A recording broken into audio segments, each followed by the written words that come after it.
Withdrawing money from YouTube to your bank account is a straightforward process. Follow these steps to ensure you receive your earnings smoothly. Step 1. Set up your AdSense account. Before you can withdraw money, you need to have an AdSense account linked to your YouTube channel. If you haven't done this yet, sign up for an AdSense account and link it to your YouTube channel by following the prompts in your YouTube studio. Step 2. Verify your identity. YouTube requires you to verify your identity before you can withdraw funds. This typically involves providing personal information and may include submitting identification documents. Follow the instructions provided in your AdSense account to complete this verification. Step 3. Add your bank account information. Once your AdSense account is set up and verified, you need to add your bank account details. Go to the Payments section in your AdSense account and select Add a Payment Method.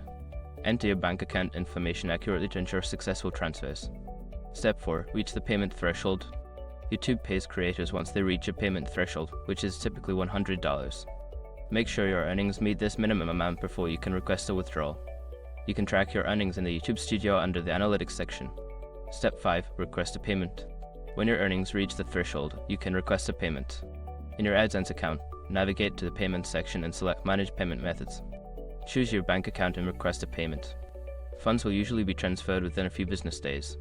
Following these steps will help you successfully withdraw your earnings from YouTube to your bank account. Make sure to keep your information updated and monitor your earnings regularly.